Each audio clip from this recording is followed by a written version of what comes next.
Expected a much more even game tonight, and that's what we got. But it's hard to get sweeps. Doesn't matter who you're playing, and I give our guys credit. It's hard to keep that momentum going and to pull off a sweep. And Northern Michigan, played us tough this weekend, but I'm very proud of our guys. It's a great start to our season. 2 convincing wins. So our room feels good. The guys building some confidence. Good to see some young guys score some goals, and I'm glad to have some games because it really helps us as a staff to really figure out where we need to work to get better, and there's a lot of room for improvement, but really good first step.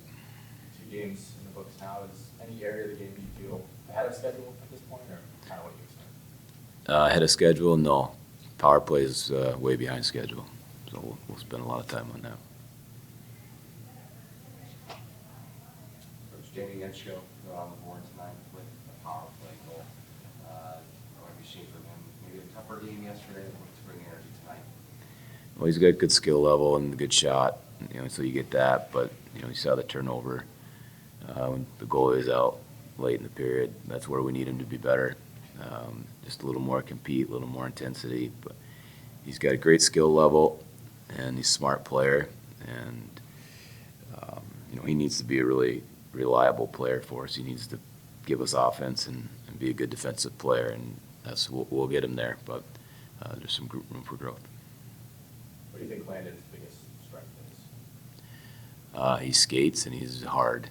You see him, he really can get going out there. He's hard to handle, and he turned 18 yesterday. So he does things. He does a lot of things heavy. You saw a couple times this weekend guys go through him, and that's our job to help him with that part of his game, to be a better defender.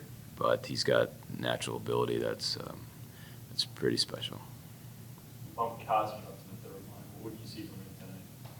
Well, it's more, I think Galanik and Nestor Sil, they work well together, and, Wild wasn't adding a lot, and we know Cosman's going to play fast and get in on the forecheck and bring energy. And, until Matty gets caught up to pace at this level, it's a move we wanted to try and see if it made much of a difference. So that was the reason. Jack, you said 5 points in the first 2 games. Did you expect him to have such a great impact this early on? He better.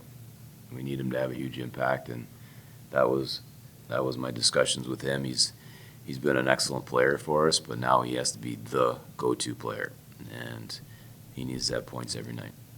And I got no problem with empty net goals. Those are nice goals too. He needs to be. I know my meetings with him there was a guy that we used to have that was always the go-to guy, and that was Bobby Trevino. It seemed like every game he scored, when you needed big plays, Bobby was as good as anybody we've had here, and I challenged him to be that kind of player, and so I'm not surprised that he was who he was this weekend, and he'll continue to do that all year. Mellenbacher's play style seems like it suits the way you want the team to play. Feel the same way? Yeah, I think he's a guy you're going to see grow a lot he's got 2 years left. I think it all hinges on his strength.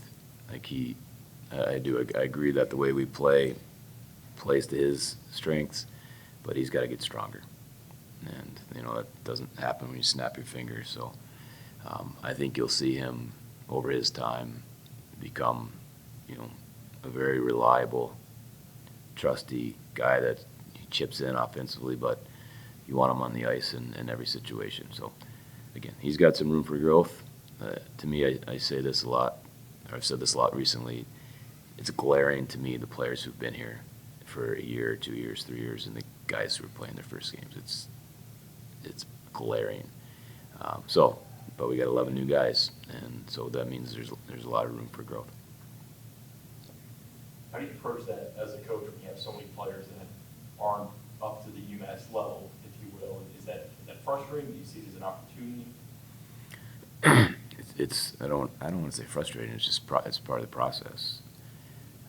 We try each year to do it better, so that when that first puck's dropped, they're further along. And we thought we did do some stuff this spring and summer to help with that process, but it's not until you play against another team wearing the jersey in the heat of the battle that you realize, it's difficult to play the way we play. We're asking a lot of the guys, and they're just not used to it. I tell them all, I don't care how good you think the USHL is. And they all say the same thing. Like this is so different. It's good hockey. This is really good hockey, and we ask the guys to play the game with a lot of compete and integrity and toughness, and just a lot of kids aren't used to it. What did you see from Carvel with him getting some reactions? Robble? As a weekend, it was hard for me to evaluate him because, like last night, he'd go long stretches without action, and tonight we didn't give up a ton of scoring chances. I know he made some huge saves. I didn't really evaluate him well this weekend. I just didn't feel like flow of the games he wasn't involved for long stretches. So it's tough for goalies when that happens, but he did make a couple huge saves for us. Feel like getting some 4-on-4 working in these early games? No, I don't, but we need it. There's so much to do in the couple weeks you have. 4-on-4 is usually the last thing that we get to. We do 3-on-3 before we do 4-on-4, so it was a little, we looked like we hadn't practiced it, so it was good to get some reps.